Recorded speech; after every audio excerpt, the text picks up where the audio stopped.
I'm pulling on my driveway. We all know what that means. It's time for another drive to work.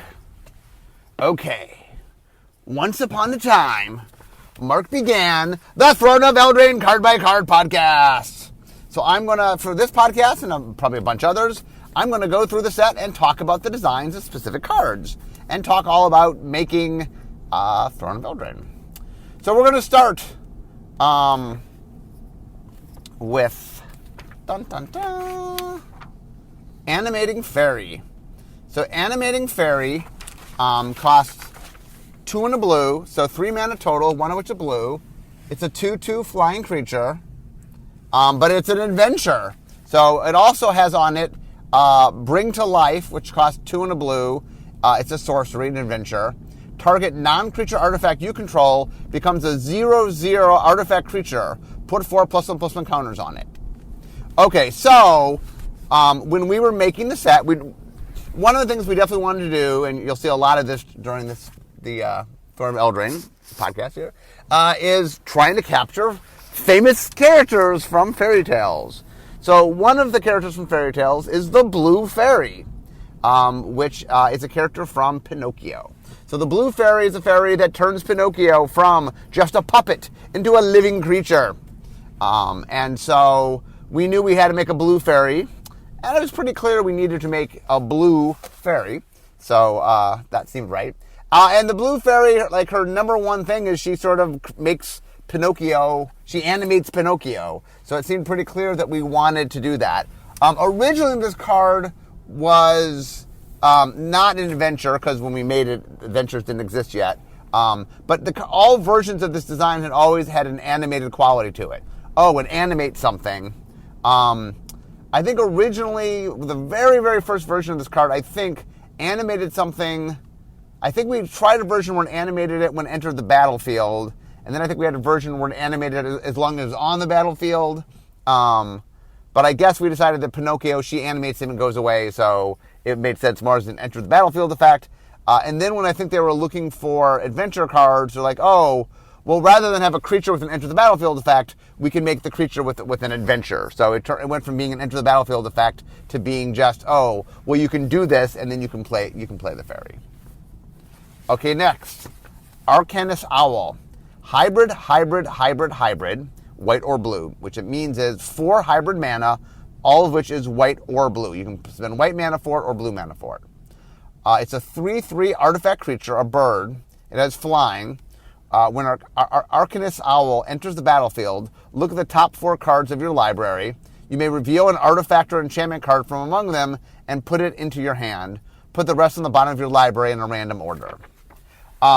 Okay, so this whole cycle, there's 10 of these, which are cards. I think most of them are creatures. I think one of them is a spell. But they are 4 hybrid mana.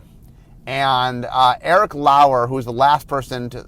So basically, I led the vision design. Then Mark Gottlieb led the set design. And then they needed to pull Mark Gottlieb off to work on something else. And Eric finished the set design. So this was one of the latest things added to the file, this cycle. And I think Eric was... We had a monocolor theme in the set, and Eric liked the idea of making use of some hybrid to make things that are very concentrated, so that you can play these obviously in 2-color decks, but also you can play them in 1-color decks. And I think Eric was trying to do more monocolor enabling. And one of the tricky things about enabling monocolor is just the amount of cards you have access to gets limited. So for example, let's take a normal set, only... If you're playing 2 colors, you have access to 40% of the cards. If you're playing 1 color, you have access to 20% of the cards.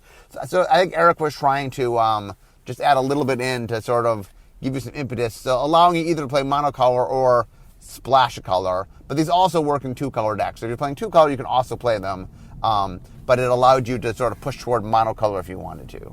I think that was the idea of them. Okay. Next. Ardenvale Paladin, 3 and a white. It's a 2/5 creature, human knight, and it's got adamant. If at least 3 white mana was spent to cast this creature, Ardenvale Paladin enters the battlefield with a +1/+1 counter on it. Okay, so adamant originally started out. The idea we were playing around with in early Envision design was alternate mana costs. So the idea was, in our version of it, this card would have been 3 and a white, or 1 white, white, white. And then it said, if you paid one white, white, white to cast the spell, it enters the battlefield with an extra +1/+1 counter. So basically, so this is a cycle of commons. The commons are all knights, and they all enter the battlefield they're adamant, and they enter the battlefield with a +1/+1 counter. And this cycle, we had this cycle. I mean, we made the cycle in Visions. Like I said, the tweak was they stopped doing the alternate mana cost, and instead went to adamant. They might have tweaked the sizes and stuff, but one of the things that we were trying to do, so one of the themes of the set in general was the top-down of the set was a little bit more of the fairy tales. I mean, we did a few top-down Arthurian, but there's a limit to how much top-down Arthurian there is. Most of the Arthurian stuff was more world-building and fleshing out the world, and one of the big things of the world was the courts. And there were 5 monocolored courts, and the courts really played into our monocolor theme. So Adamant was tied to the courts, because the courts were the place where we were really in flavor talking about, oh, these are it's how the color pie gets sort of infused in the environment. And so the knights are the best representative of the court, so there's a lot of knights in the set. There's a knight tribal theme, and so we tended to push our adamant stuff onto the knights from the courts. They're not all knights, like obviously we'll get to the leader cycle and stuff, but that was, this is a good example of something that was very simply done. Okay, speaking of another cycle, let's talk about Ayara, First of Locthwain. Black, black, black. So she's 3 mana, all of which is black. She's a legendary creature. She's an elf noble, 2/3. Whenever Ayara, First of Locthwain, or another black creature enters the battlefield under your control, each opponent loses 1 life and you gain 1 life. So you drain your opponent for 1. And she also has the ability to tap, sacrifice another black creature, and draw a card. Okay, so let's unpack this. So for starters, there's a couple things going on here. One is that she is the black leader. So there's 5 courts. Each court has a leader, and we made a cycle of the leaders, all of which were nobles except for, I guess, the blue court is led by a wizard rather than a king or queen.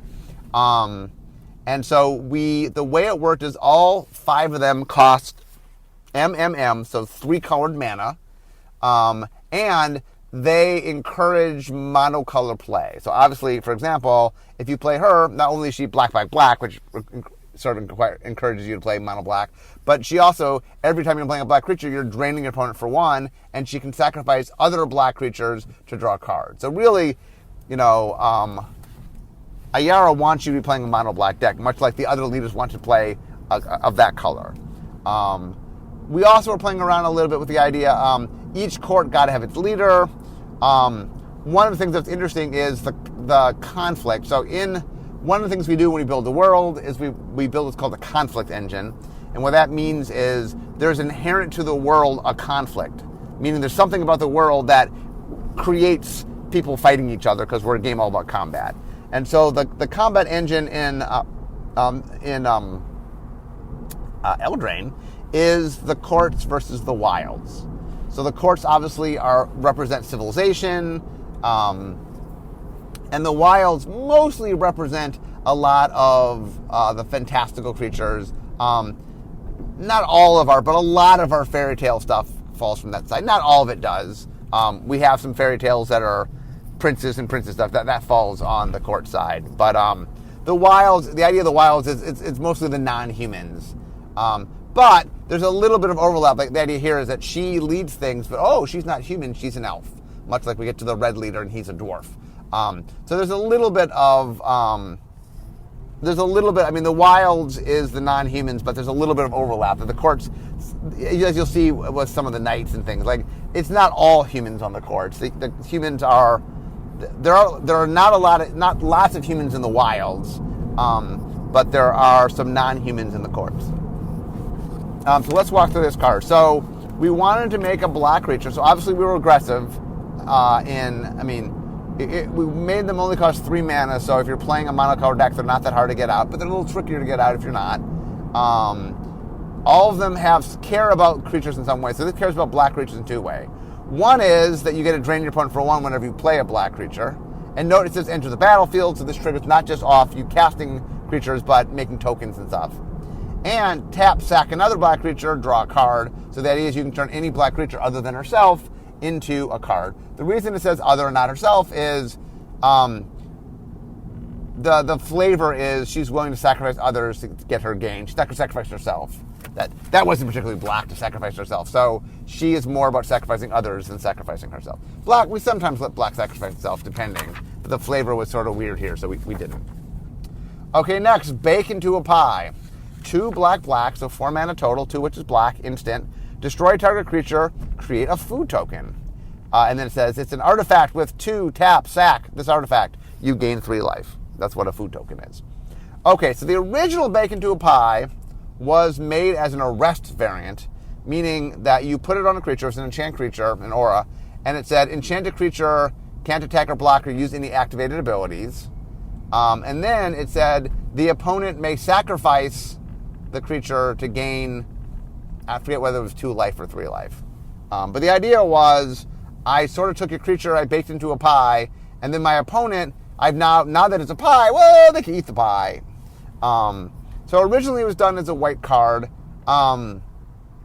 It was the one thing in the set that we handed over that sort of equated of you make something into food and then you can eat it and gain life. So it was the one thing that hinted at where food was going. I don't know how much it inspired food or how much, once you have the idea of food, the idea that food gets you life is just so, if you look at games, especially video games, the idea that food is tied to health is, pretty ubiquitous. And from a flavor standpoint, why do you eat food? Well, it gives you energy and stuff. So I'm not sure whether or not the early version of baking to pie influenced food or whether it just, when they made food, it was they followed a parallel design process.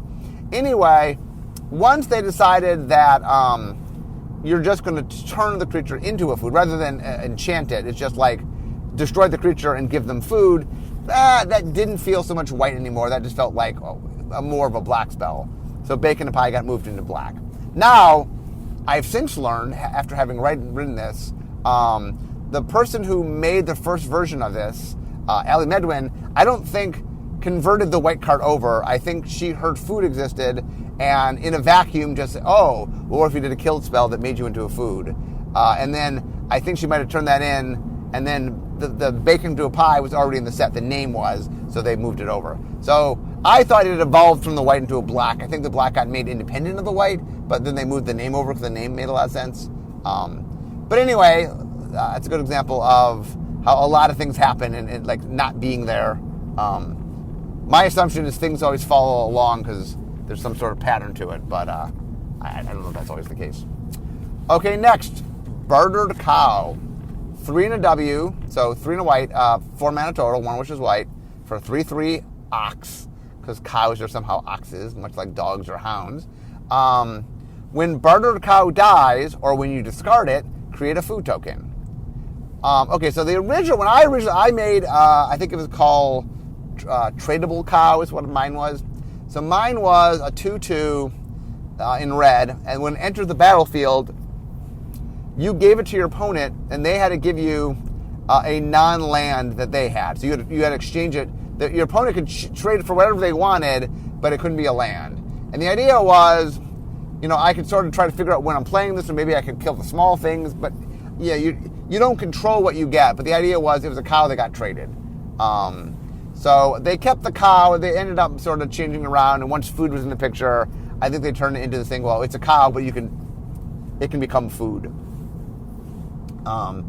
And Bartered Cow kind of explains that, oh, this is the cow that you trade. Nothing about the mechanic trades the cow anymore. In fact, I think the only way to trade is Oko's ultimate lets you can make people exchange things. So I guess with Oko on the battlefield, you can exchange your cow for something else. But the cow no longer has built into it the trade, even though it still represents Jack's cow from Jack and the Beanstalk that he trades for magic beans. Okay, continuing along, Jack of the Beanstalk. Beanstalk Giant, 6 and a green, creature giant. Beanstalk Giant's power and toughness are each equal to the number of lands you control, star. And then it's an adventure card, so its spell is Fertile Footsteps, 2 and a green, sorcery, adventure. Search your library for a basic land card, put it on the battlefield, then shuffle your library. So the idea on the adventure cards is I could cast Fertile Footsteps for 3 mana. I then exile a Beanstalk Giant. He's a giant. Beanstalk Giant, and then I can, later when I have 7 mana, I can cast the Beanstalk Giant. So the idea is, in early game it lets you go get a land, and then late game it sort of rewards you for how much land you have, because it's a star creature. We went through a lot of different designs with the Giant. For a while, we had a Beanstalk that when you had enough mana, you could sacrifice it to make a Giant. So like, as a Beanstalk, it was a wall, but then when you got some amount of mana, you could spend it to make a big Giant. And I think for a while, we had a Giant that just was a Giant by himself. We did a bunch of different versions. One of the things in general is we knew we wanted to represent the Beanstalk Giant. He's, as fairy tale characters go pretty up there. And I think when they were messing around with Adventure, that it made sense that, I think they liked the idea. My guess is it's got made mechanically first, that this was a bottom-up design. They're like, oh, you fetch land, and then a creature that's as big as how many lands you have. Oh, it all ties together, and like, well, what could this be? And like, oh, what if this was the Beanstalk Giant? Because I know we've done a lot of different Beanstalk Giants. Next, Belle of the Brawl. By the way, not my most favorite name in the set, but one of my favorite names in the set. It's an awesome name. So Belle of the Brawl is 2 and a black. It's a 3/2 human knight, so the creature obviously. It's got menace, and whenever Belle of the Brawl attacks, other knights you control get +1/+0 until end of turn. So we decided, early on, we knew we were going to do Knight Tribal. So one of the things in general when we make a set, we know that there's going to be some amount of Tribal. Tribal sets have a whole bunch of Tribal, but even the average set usually has 1 or 2 Tribal things. We did 2, there's basically 2 Tribal themes in the set. One is Knights, and that is woven throughout the courts. We decided to focus our Knight Tribal into white, black, and red. There's Knights in all 5 courts have Knights, although blue and green have a lot less Knights because the Knight Tribal is in more white, red, and black. So there are blue Knights, there are green Knights, there's less of them than there are the other 3 colors. And a lot of what we did is we try to make Knight Tribal something that, just cards that sort of were flavorful. And this is a good example where, okay, it's a 3/2 menace. It's not a bad card, but look, it's going to reward your other knights. So when it attacks other knights, it doesn't reward itself. But if you pick up this card, and look, you're probably going to play a 3/2, a 2B 3/2 menace. It's not that bad a card.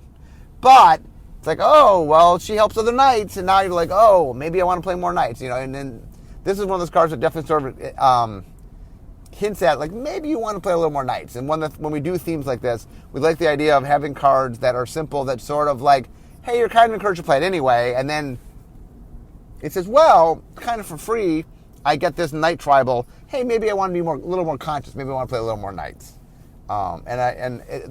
It's little designs like this that sort of can push somebody that might not be caring about the Tribal, but just you pick up a few of these cards and you kind of want to play them anyway, and then it's like, oh, well, since I'm going to play these cards, maybe I just want to take a few more knights or add a few more knights in, or maybe I'll take a card that's a knight that I wouldn't play, but go, oh, I got some knight rewards. Maybe this, as my 23rd card, is better than this other 23rd card, like when you're drafting, for example. Because I mentioned it. The other thing we did, which I will get to eventually, as far as Tribal, is we did I'm not sure it's our first, but maybe our first. We did what we called negative Tribal, where we rewarded you for tribes of not something. And in this case, it's not human, non-human. The courts are primarily, there are some non-humans in the courts, but the courts are primarily human, and the wilds is primarily not human. And so one of the ways to sort of play up the wilds and play up some of the fairy tale-ish stuff is to reward non-human.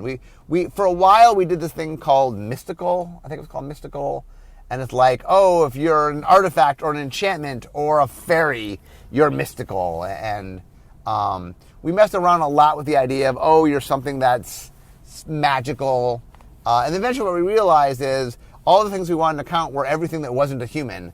And so we eventually said, oh, well, let's just say non-human instead of listing 6 things. Let's just say non-human. But anyway, we'll get there. Beloved Princess. So Beloved Princess is a creature, costs 1 white mana, so just W, white mana, for a 1/1 lifelink creature. And Beloved Princess can't be blocked by creatures with power 3 or greater. So we knew we wanted a princess. We went back and forth on what to do with the princess or how to make the princess work.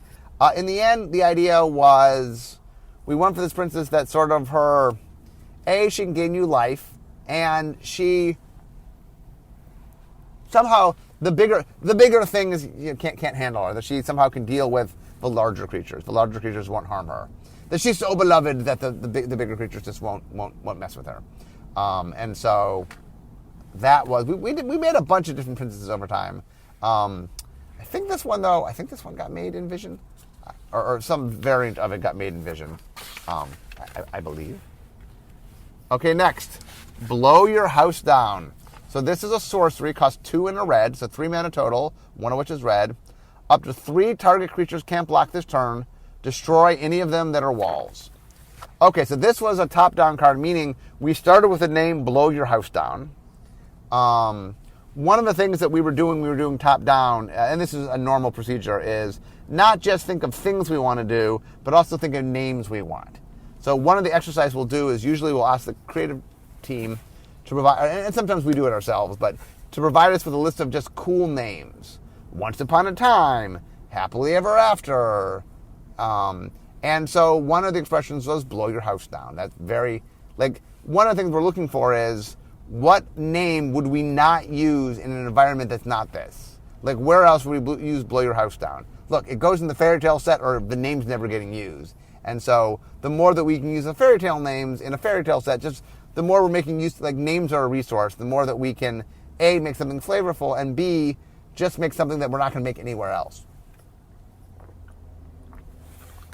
Okay, so what does Blow Your House Down do? Well, clearly it had to destroy houses made of sticks and straw. Not that we actually joked at one point about whether we wanted to have House of Straw, House of Sticks, House of Brick. It wasn't space for it. We did do a little bit of, there's some Three Pigs references in the set, this being one of them, but we didn't do that. So the idea we knew is, okay, we want to destroy houses. Well, how do you flavorfully destroy houses? That we don't really, is it destroying artifacts? Because if we build a house, maybe it'd be an artifact. And then we said, you know what? What if we're destroying walls? Houses are made of walls. That felt pretty, a pretty flavorful thing. But the problem is, I know Alpha had Tunnel, which destroyed a wall. Destroying a wall unto itself, there's not that many walls in the set. It's kind of something that doesn't have enough value by itself. So we knew that just destroying a wall wasn't enough. So who's destroying walls? Well, it's red. And Blow Your House Down, red felt like it made sense. The other option could be blue, because blue's the color of air. But we were talking more about the big bad wolf. So we felt like red made a lot of sense. If we wanted to destroy walls, red made sense, and we thought the flavor was okay. Okay, so what can we do? What we decided was we wanted to do something in which destroying a wall could be secondary, because it's not going to be the primary thing. So we came up with what we call panic effect, and what R&D calls a panic effect. I think the general public more refers to them as falter effects.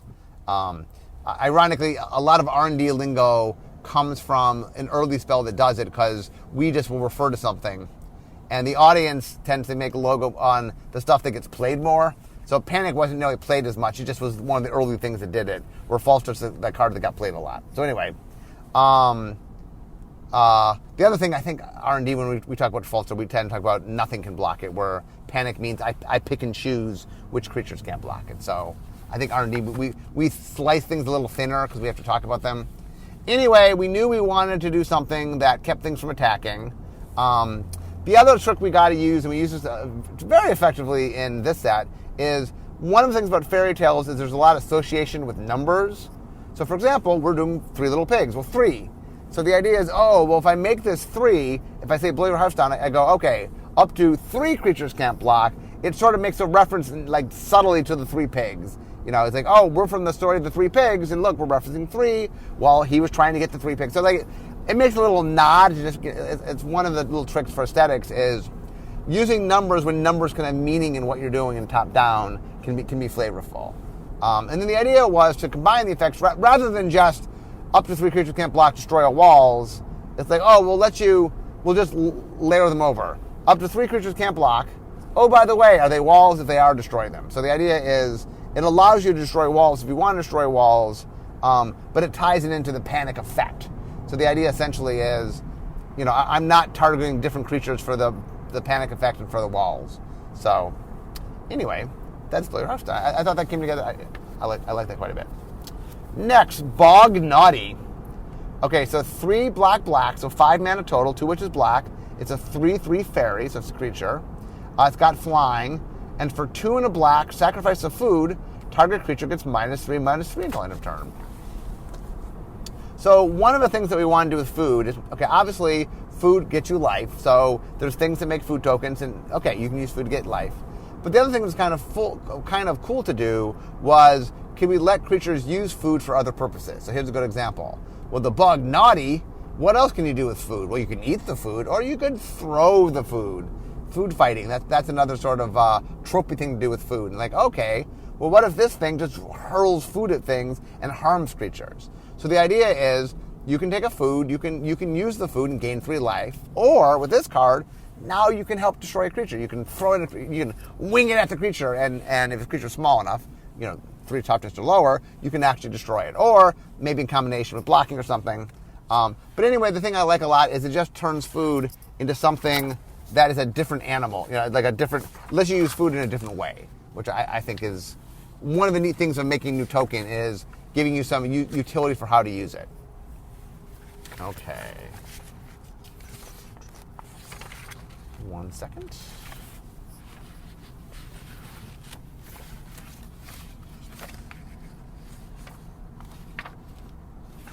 Okay, next, Bone Crusher Giant.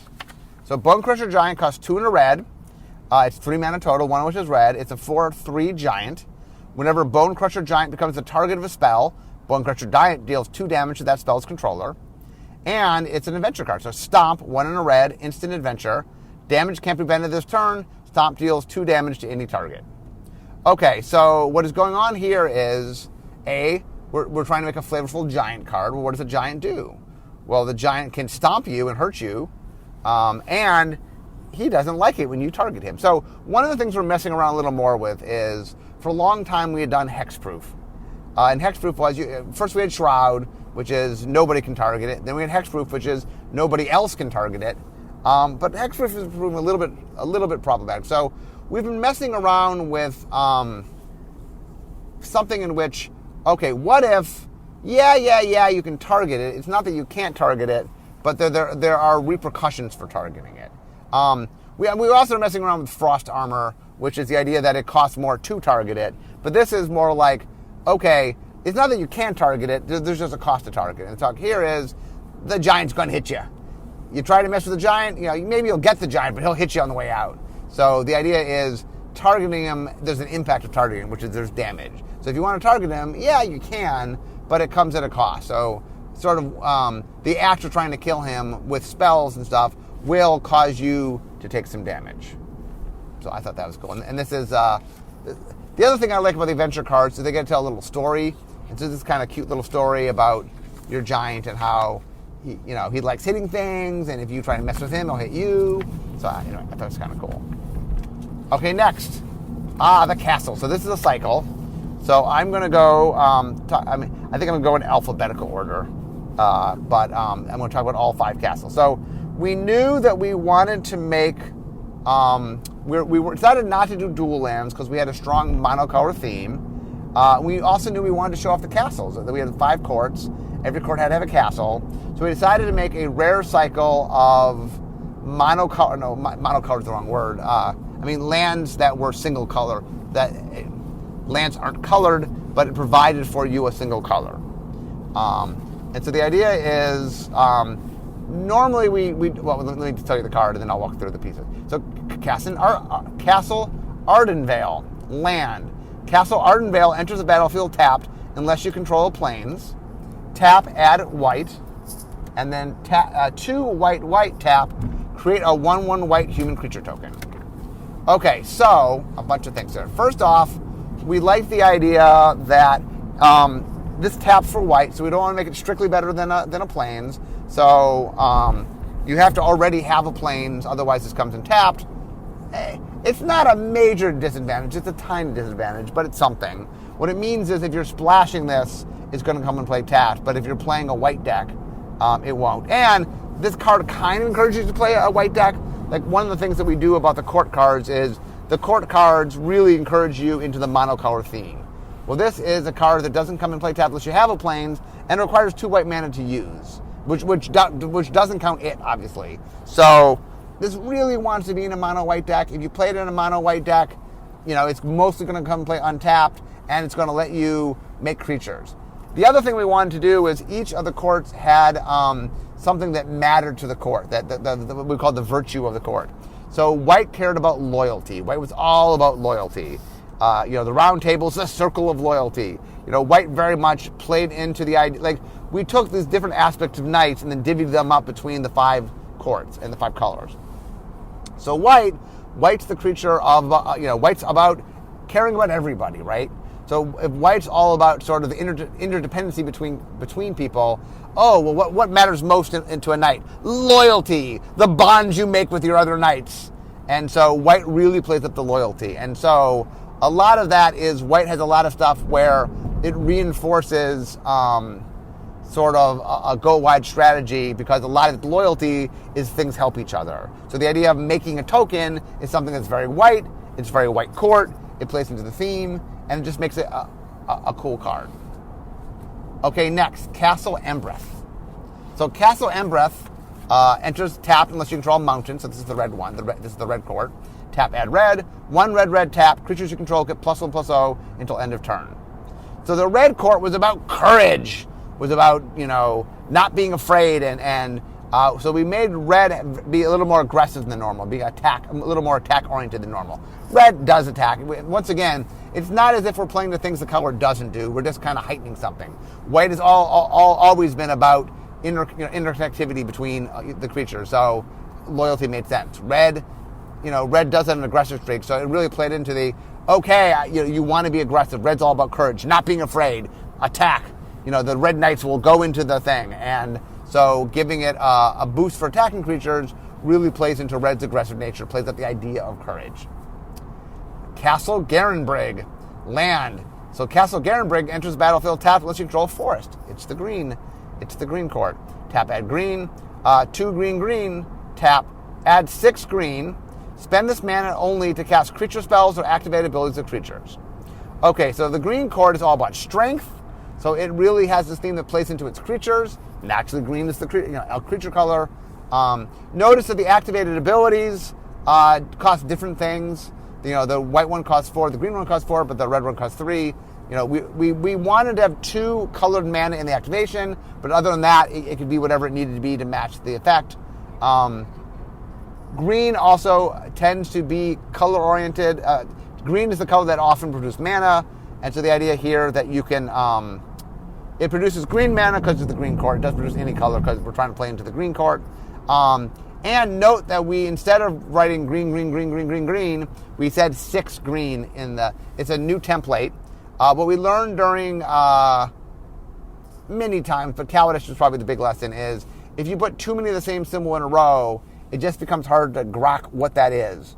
And so now, I think if it's more than 3, I think the new template is we write the number as a word. So instead of saying the green mana symbol 6 times, it'll say 6 green mana symbol.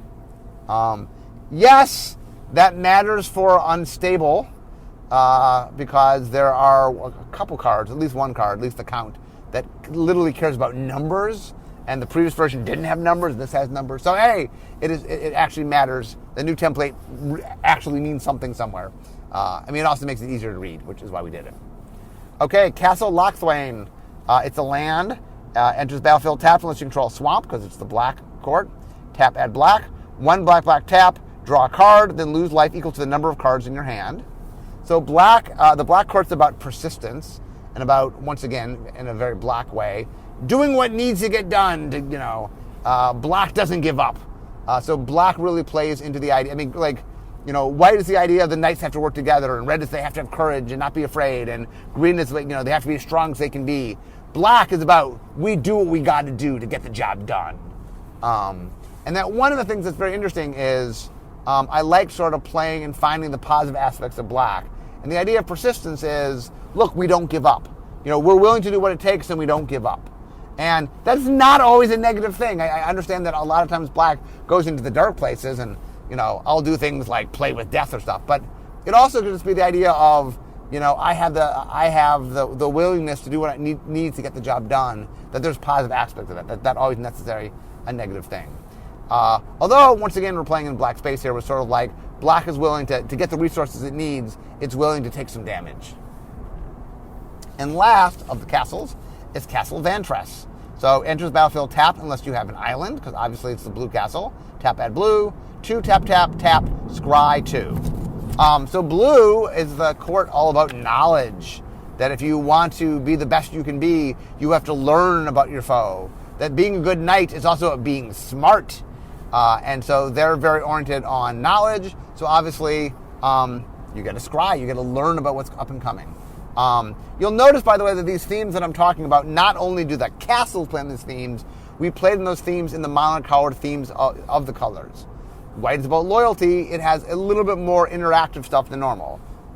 Blue is about knowledge, and it's a little more card drawing and scrying and things that help it learn about things. Black's about persistence. It has more things that get things out of the graveyard and just more things that let it be persistent. Red is about courage. It's a little bit more about attacking than normal. Green is about strength. It's a little bit more about size than normal. So really we played into this quite a bit to try to get the sort of the general essence of what the castles are. Okay, next, Cauldron Familiar. So it costs a single black mana. It's a 1/1. It's a cat. It's a creature. When Cauldron Familiar enters the battlefield, each opponent loses 1 life and you gain 1 life. So enter the battlefield, it drains the opponent for 1. Sacrifice a food, return Cauldron Familiar from your graveyard to the battlefield. So once again, this is playing with food in a different way. The idea here is, I think the flavor is if you put out food, it attracts cats. Not that it's necessarily the same cat. Obviously, it's not a zombie cat. I think the flavor here is just, you put out food, it attracts cats, and now you have a cat. And a cat, it's a black cat. And so your opponent's afraid of the black cat because, it's, black cats are bad luck and stuff. So I think that's the flavor going on here. But once again, I like the idea that it's playing with food and a little different. I think black and green are the 2 colors that, from a draft archetype, mess around with food. Meaning if you see colors that are doing things with food beyond just gaining you life, I think that's in black and green. Okay, next, Charmed Sleep. 1 blue, so 3 mana total, 2 which is blue. It's an aura, enchantment. Enchant creature. When Charmed Sleep enters the battlefield, tap enchanted creature. Enchanted creature doesn't untap during its controller's untap step. Okay, so the idea was, when you're doing a top-down set, a lot of times you're designing cards top-down from certain things. But one of the things you also do is say, hey, are there cards that already exist that mechanically we could just change their name and man, bam, we got it. So one of the things we knew we wanted to do is we wanted to do a Charmed Sleep, a sleep spell that puts you to sleep. Obviously, Sleeping Beauty, that's a major role of it. And Snow White is also part of it.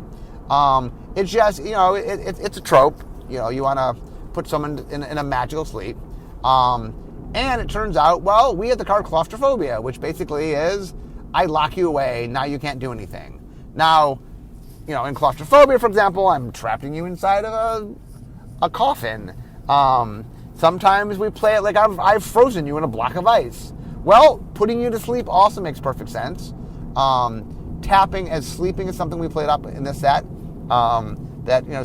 Sleeping is a motif that pops up a little bit in fairy tales. So the idea of I put you to sleep made a lot of sense. And so we just took Claustrophobia, changed the name. This is something we did very early on, never changed. Blue needs a lockdown spell for limited. And this was just, the flavor was dead on. It did exactly what you expected it to do. I will get to True Love's Kiss later on. But we knew, it just did what we needed it to do. Okay, next. Charming Prince. My favorite name in the set. So Charming Prince is 1 and a white. It's a human noble. So it's a creature, 2/2. When Charming Prince enters the battlefield, choose one. You can scry for 2, you can gain 3 life, or you can exile another target creature you own, return to the battlefield under your control at the beginning of the next end step. Okay, so when I first made Charming Prince, I loved the idea that it was Prince Charming from the fairy tales, but it was a charm. Meaning, so back in Mirage, we made these spells that were tiny little effects that were too small to go on a normal spell. So instead of, what we did is one spell let you do any of 3 things. So, each one of these might be too small for a card, but the choice between all 3 was worth a card. So we made both Mirage and Visions had charms, and then over the years we've made a whole bunch of charms. We made them on Ravnica. We made them. We've made 2-color charms and 3-color charms. We made all sorts of charms. So in Magic, a charm is something where you get the 3 small choices. So we were doing Prince Charming. I loved the idea of Prince Charming becomes Charming Prince, and Charming Prince is a prince that is a charm. Originally, the first version of it was enter the battlefield, destroy an enchantment. The second ability was put a +1/+1 counter on a creature. And the third ability was gain some amount of life. How much life do you gain on this one? You gain 3. I think it was gain 4 life. So the idea in the original card was, okay, well, I can enter and I can wake you from your spell. I could wake you from the charm sleep. I could destroy enchantment, so I could wake you up from your charm. Number 2 was I could marry you, and if I marry you, then I strengthen you. I think it actually might have been. Sorry, I think it might have been put a +1/+1 counter on up to 2 creatures is what it was, because the idea is, the 2 creatures get married, and now they're stronger for being married. Or gain life. I can live happily ever after, and we usually equate happiness and life gain. We've done that before. So the idea is, the prince can come and save you, or marry you, or just live happily ever after with you. But then we made, what was it called? Night of Autumn, I think it was called. In Guilds of Ravnica, there was a Celestia card that entered the battlefield and it was a white-green card that had 3 effects. Like, no! So I worked for a while to try to see if we could change that card, but it was part of play design and they had very specific needs for it. So anyway, it ended up staying as it was. So what I said when we passed over the card from Vision, we said, look, please keep the charm structure. Charming Prince that's a charm is very cute. It needs to wake up the creature from the charm spell, the charm sleep. It's Prince Charming, so they got to be able to wake up the princess. And please keep the charm. Please keep the 3 effects. So what happened was, it turns out they were able to keep the life. I think they changed from 4 to 3, but they were able to keep the life, so you're still going to be happily ever after. To wake you up from the sleep, I think they ended up doing a flicker effect. And the nice thing about the flicker effect, not only does it wake you up from the sleep, it also there was a few other things that I think it helped you with, but it could wake you up from the charm sleep, and then the